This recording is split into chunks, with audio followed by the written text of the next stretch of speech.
بسم اللہ الرحمن الرحیم۔ حضرت علی نے فرمایا لوگوں سے ڈرنا چھوڑ دو۔ کیا فرمایا؟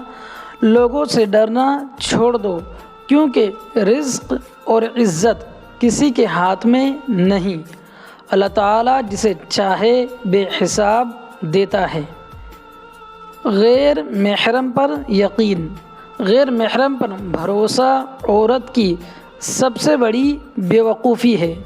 یہ ایسا ہی ہے دوستو، یہ ایسا ہی ہے جیسے بند پنجرے میں موجود شیر پہ ترس کھا کے اسے آزاد کرنا، اس یقین کے ساتھ کہ واحد آپ وہ لڑکی یا وہ انسان ہے جسے وہ نہیں کھائے گا، حالانکہ در حقیقت وہ سب سے پہلے آپ کو ہی کھائے گا۔ حضرت علی نے فرمایا اپنے جسم کو ضرورت سے زیادہ نہ سنوارو۔ کیا فرمایا؟ اپنے جسم کو ضرورت سے زیادہ نہ سنوارو، اسے مٹی میں مل جانا ہے۔ سنوارنا ہے تو اپنی روح کو سنوارو، کیونکہ اسے اللہ تعالیٰ کے پاس جانا ہے۔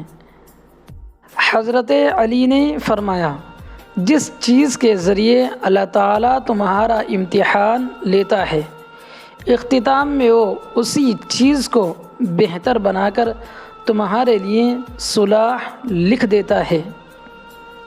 تھک گئے ہو؟ بس تھوڑا سا انتظار باقی ہے، بس تھوڑا سا انتظار باقی ہے۔ تمہاری چاہت کو اللہ تعالیٰ کی چاہ بنانے کے لیے، تمہاری چاہت کو اللہ تعالیٰ کی چاہ بنانے کے لیے تھوڑی اور اطاعت باقی ہے۔ جس آزمائش کے لیے اللہ تعالیٰ نے تمہیں چنا ہے اس کا ابھی انعام باقی ہے۔ دعا مانگتے رہو، ٹھیک ہو جاؤ گے، دعا مانگتے رہو، ٹھیک ہو جاؤ گے سب، کیونکہ ابھی مشکل کے ساتھ آسانی باقی ہے۔ بے شک عظیم شوہر رسول اللہ صلی اللہ علیہ وسلم خیبر سے مدینے واپس آتے ہوئے سیدہ صفیہ رضی اللہ عنہا کے ساتھ اونٹ پر سوار تھے۔ جب غور سے سنیں، جب سیدہ صفیہ رضی اللہ عنہا اونٹ پر سواری کا ارادہ کرتی تو رسول اللہ صلی اللہ علیہ وسلم اونٹ کے پاس اس طرح بیٹھ جاتے کہ اپنا گھٹنا مبارک کھڑا رکھتے، اور سیدہ صفیہ رضی اللہ عنہا اپنا پاؤں رسول اللہ صلی اللہ علیہ وسلم کے گھٹنے مبارک پر رکھ کر سوار ہو جاتی ہیں۔ اس سے پتہ چلتا ہے کہ عظیم شوہر ہی بیویوں کو عزت دیتے ہیں۔ بے شک تہجد کے بعد، اگر تہجد کے بعد سورہ یاسین پڑھ کے دعا مانگی جائے تو وہ دعا بھی انشاءاللہ قبول ہوگی، کیونکہ ایسے 3 دل ملتے ہیں، رات کا دل، قرآن مجید کا دل اور انسان کا دل، اور بے شک تینوں دلوں کا ملانا قبولیت کا سبب بنتا ہے انشاءاللہ۔ مرد کی ضد، کیا ہے؟ مرد کی ضد۔ اگر مرد نے کسی عورت سے شادی کرنی ہوتی، اگر مرد نے کسی عورت سے شادی کرنی ہوتی ہے تو وہ کر ہی لیتا ہے۔ سنیں غور سے، بس اس کی اپنی مرضی اور ضد ہونی چاہیے، وہ سب کو راضی بھی کر لیتا ہے اور ہر بات کا مطلب بھی سمجھا دیتا ہے، اور سب کو اس کے سامنے ہار ماننی ہی پڑتی ہے۔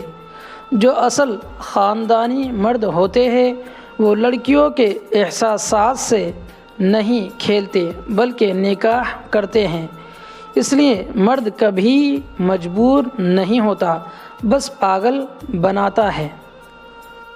تہجد، دوستو غور سے سنیں، تہجد کی دعائیں جب نصیب کے روبرو آ کر کھڑی ہو جاتی ہیں، اس کی تہجد کی دعائیں، تب کچھ بھی ناممکن نہیں رہتا، تب 400 کن کی صدائیں گونجتی ہے۔ تہجد کا خاموش سجدہ اور زار زار بہتے ہوئے آنسو اللہ تعالیٰ کبھی ضائع نہیں کرتا۔ بے شک کن فیکون، کبھی کبھی ہم ہار جاتے ہیں دوستو، کبھی کبھی ہم ہار جاتے ہیں، زندگی ہر پل تھکا دیتی ہے، زندگی ہر پل تھکا دیتی ہے، بے بسی ہوتی ہے، بے بسی ہوتی ہے اور ہم ہوتے ہیں، تکلیفیں، اذیتیں اور غم پہلو با پہلو ہمارے ساتھ ساتھی بن جاتے ہیں، الفاظ کہیں کھو کر خاموشیاں تھما دیتے ہیں، اور پھر ان سرگوشیوں اور خاموشی میں دل چاہتا ہے کہ رب بس سن لے، رب بس سن لے اور ہماری دعاؤں کو کن سے فیکون کر دے۔ حضرت عمر رضی اللہ عنہ، ایک عورت رات کے وقت اکیلی جا رہی تھی، دوستو غور سے سنیں اس قصے کو، ایک عورت رات کے وقت اکیلی جا رہی تھی، حضرت عمر رضی اللہ عنہ نے بھیس بدل کر پوچھا کہ رات کے وقت اکیلی جا رہی ہو، آپ کو ڈر نہیں لگتا؟ رات کے وقت اکیلی جا رہی ہو، آپ کو ڈر نہیں لگ رہا؟ کیا عورت کہنے لگی یا تو عمر رضی اللہ عنہ کا انتقال ہو گیا، کیا کہنے لگی یا تو عمر رضی اللہ عنہ کا انتقال ہو گیا یا آپ خود ہو، ورنہ عمر رضی اللہ عنہ کے ہوتے ہوئے کسی میں اتنی جرأت نہیں کہ وہ راہ چلتی عورت سے سوال کر سکے۔ بے شک دوستو پڑوسی اور مہمان کی اہمیت سنیں غور سے، رسول اللہ صلی اللہ علیہ وسلم نے فرمایا جو کوئی اللہ تعالیٰ اور آخرت کے دن پر ایمان رکھتا ہو وہ اپنے پڑوسی کو تکلیف نہ پہنچائے، غور سے سن لے، اور جو کوئی اللہ تعالیٰ اور آخرت کے دن پر ایمان رکھتا ہو وہ اپنے مہمان کی عزت کرے، اور جو کوئی اللہ اور آخرت کے دن پر ایمان رکھتا ہو وہ اچھی بات زبان سے نکالے ورنہ خاموش رہے۔ حضرت علی رضی اللہ عنہ نے فرمایا دوست کے ساتھ اس نمک کی طرح رہو جو کھانے میں دکھائی نہیں دیتا، جو کھانے میں دکھائی نہیں دیتا لیکن اگر نہ ہو تو اس کی کمی بہت محسوس ہوتی ہے۔ بے شک اللہ پاک ہم سب کو کہنے سننے زیادہ عمل کی توفیق عطا فرمائے، اور جو غلطیاں کوتاہیاں ہوئی ہو پڑھنے میں انہیں معاف فرمائے، آمین یا رب العالمین۔ وآخر دعوانا ان الحمد للہ رب العالمین۔ دوستو سبھی بھائی بہنوں سے گزارش ہے کہ نمازوں کا اہتمام کریں اور دعاؤں میں اپنے بھائی کو یاد رکھیں۔ شکریہ، السلام علیکم۔